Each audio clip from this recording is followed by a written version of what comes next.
Hi guys, it's 3:30 and today is not going to be a very long one because I'm still recovering. I had surgery on Friday and I'm well. I'm very well. And I think part of the reason I'm so well was all the prayers and well-meaning messages and good thoughts. Hi Diane, my mom's here taking care of me.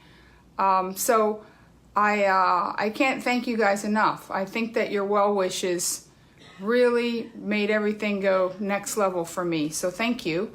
So confessions. Number one, I'm not wearing shoes and I haven't bathed since Friday morning. So my hair has a lot of hair powder in it. But I dressed up best I could for you. And secondly, I've done a lot of drugs in the last few days. A lot, like a lot. Valium and some form of narcotic. Not sure. Yes, Mark, I am feeling much better. Some form of narcotic. And here's what's really weird. When you're kind of out of your mind and your mind is drifting, hi Kristen, and you're thinking about a lot of things and things kind of fade and come in and out of your life. Hey Mark, I'll tell my mom you said hi. Hey Ernest. And here's what's weird, like, you know, my mom is here with my two nieces and they're watching the news and they have their devices and I'm catching bits of news. Something happened at a Wendy's in Atlanta and we had a big situation, you know, insofar as protests and marching here in Hollywood yesterday that were very peaceful. Hey Maria, nice to see you. Here's what's interesting about being kind of in and out of your mind. Yeah, I think you're right, Doug. I think it was hydrocodone. It was strong. It was, I was definitely hopped up on the goofballs. But there's a weird thing your mind does when it's just allowed to sort of play, you know, sort of free play, as we used to say in elementary school. And there's a lot of things that I question and that I don't understand and that I'm not going to across the board believe. And I started, you know, this is my 78th show, 79th. We stopped it right before 80. Hi, Chicago. I'll count, but we're right around 80. But here we were on March, I only missed 3 guys. March 17th, I came home from Sydney, and March 25th, I started doing this with you a little over a week later. And I talked about the power of one. And I'm telling you, hi Kim, my mom's here, that's my cousin. You know, I don't know what exactly, you know, COVID is, meaning I don't know if it's Contagion, the movie. I don't know if it started in a lab in Wuhan. I don't know if it was meant to thin out the world's population. I'm not a conspiracy theorist, but there's something about your brain kind of dancing all over. I don't know if the world needed to be shut down or you know, or not shut down. I don't know a lot. But what I do know is that now I'm feeling much better, Jose, thank you. I'm a little woozy still, but that's because I never take anything, so being on straight up goofballs is like, woohoo! But I do know that I'm so grateful to you guys because you remind me more than just about anything. You hold me accountable and you make me think. And more than ever before, guys, we have to think for ourselves. The air's kicking on, it feels good. It's quite warm in LA. I missed you too, Diane, I really, really did. And I'm feeling much better. And I know every day going forward I'll feel, it was the first 3 days were rough. I feel much better today. But I want to stress this, and again, today won't be long just because I'm a little doo-doo-doo-doo. But we have to decide as individuals and for our own loved ones what we think. I say it over and over. but it bears repeating. I'm a retired RN. I thought you looked kind of wobbly, but not too bad for post-op. Thank you, Jay. I had my surgery Friday. I've been very careful with the pain meds, and that I have strong stuff and Valium.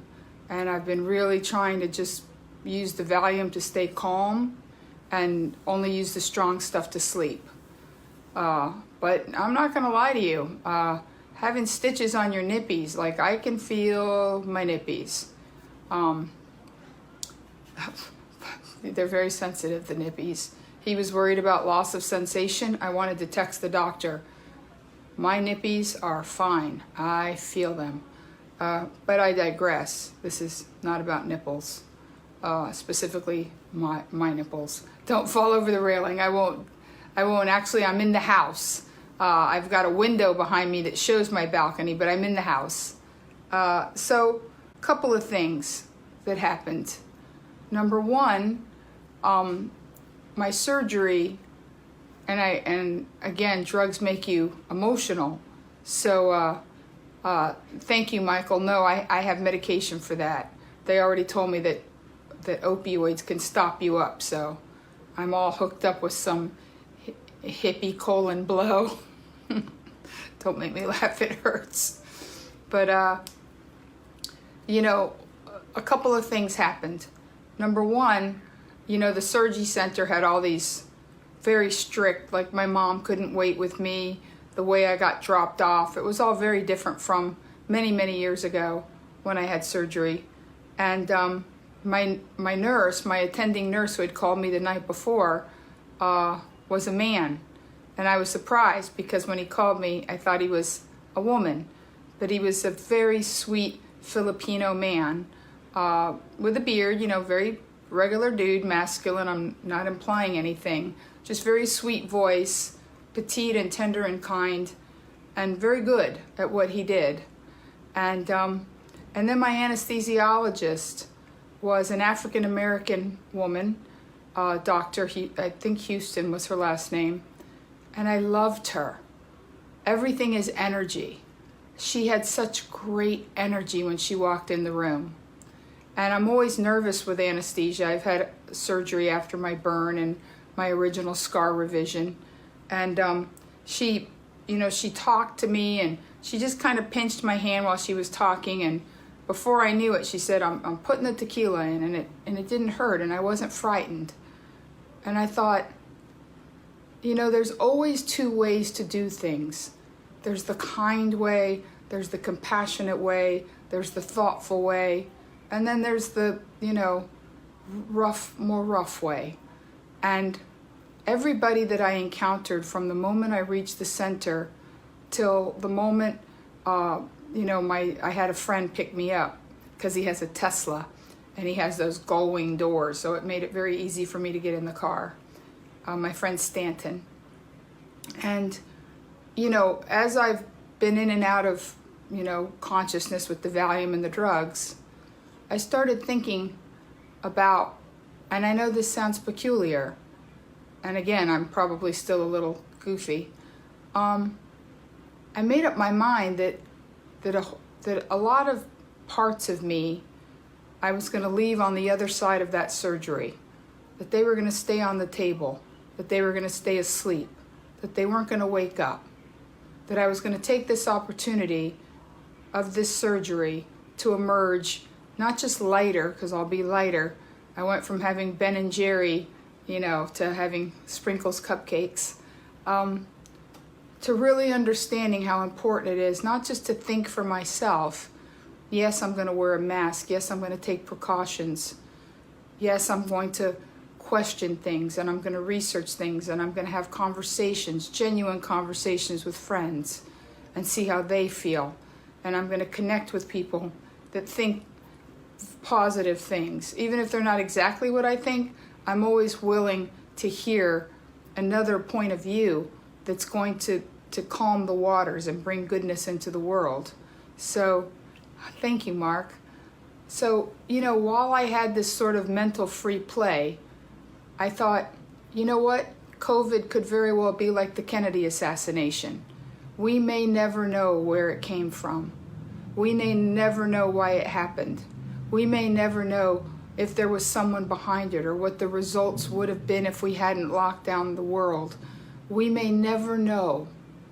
And sometimes, if you can live with the not knowing, you can free all of that brain power to focus on what we can know and what we do know, which is we've adjusted pretty beautifully in a lot of ways to the new normal. So many people have developed side hustles or been with their families more or really learned to appreciate things that they didn't appreciate. They're actually looking forward to going back to a job which maybe they were taking for granted or not liking. Thank you very much, Alexis. I am having a speedy recovery. I invite you to allow your mind and the veracity of your own mind to lead you to whatever is your true north. No one should be able to tell you what your true north is, where you should be, what you should be doing. I found out that, in fact, Mark, I was excited to see you in Vegas. I have friends everywhere, and I was really excited to see my Vegas crew. But the Comedy Cellar has been little by little canceling dates a few days out. And I checked this morning, and the Comedy Cellar will not be open in 2 weeks. And I thought, you know what? I was disappointed about the money, but then I thought, it's just the money. I'm not really disappointed that I won't have an extra week to recover fully, that I can't continue writing, that to me that's one more week, and I'm just putting it out there, guys. Road trip. It's one more week for me to start to produce and pre-produce this road trip. It made it even more real. Even more real. And thank you, Nancy, when you said breasts do not make a woman. To be honest with you, this was elective because a lot of people are concerned. Your first date is August 27, Mark. I have an August date on a cruise ship, which looks like it's going to happen. I used to have very, very large breasts, like big, like double D's, Ben & Jerry. They were kind of my trademark. But I had them put on when I was a much bigger and younger girl who was more of a weightlifter girl. And over time, we change. It's a little bit like, being a rock and roller, and then you get older, and then you turn into Elvis Costello, and you realize that you have to morph and change. And I'd had these implants in for 30 years, 30. And I figured as long as it was time to switch them out, maybe I don't need to be a 25-pound less woman with these big boobies. So to be honest, I told them what I wanted. I don't know. They're bound very tight. But it was interesting to wake up and see like little girl boobs. It'll be interesting to see them. And I'll figure out a way to share with you. Hey, Kyle. So yes, I'm recovering very well. I'm very excited about seeing, as I've said before, Ben & Jerry are now replaced with Sprinkles cupcakes. And, people wondered if I had a reason for switching out the implants. I did not. I have not had an incident. I've been in perfect health. There was no reason other than I've been wanting to do it. The time was right. I'm not going anywhere. And I figured let's get it done. I got time to spend on my back binge watching The Blacklist with my niece. Crazy show, by the way. And by the way, I have a friend who's on now, who's in law enforcement, and I want to be very clear because I've talked about this before. I was raised as an immigrant, first generation American, that police officers are your friend, and that if you got lost as a child, or if you needed something, or you were afraid, that you should seek them out and ask for their help. And and maybe a lot of this has to do with what we tell our children about things. I always say that, that what people learn in their home is sort of their foreign policy, that every home is a country. And the way your children feel about other nationalities or races or occupations has a lot to do with what you teach them as parents. I was always told to be respectful, to defer to authority, that if a cop pulled you over, that it was yes ma'am or no sir, up until the minute that the situation was handled. You know, and if you were on the right side of the law, you had nothing to worry about. And I've spent my life on the right side of the law. You know, other than a couple of late IRS payments and some speeding, I'm generally a good girl. So, in summation, I am well. I am recovering. I've enjoyed being on drugs and allowing my mind to sort of have a unfettered free play, and to sort of think, you know, going forward, during this time, I want to be thoughtful and mindful and not get swept away with a flood of information and information and influence that doesn't have anything to do with the reality of my life. I can honestly tell you that when I was a road comic, that I was never in any way harmed or frightened by an officer. That many times, late at night, I can recall a couple of times specifically where I was almost out of gas or had a flat tire, that a highway patrolman was a godsend to me. So I'm asking you to think of your own experiences, your own beliefs, who you are and who you're going to be as we get through this sort of, you know, summer of 2020 into who knows what awaits us in the fall.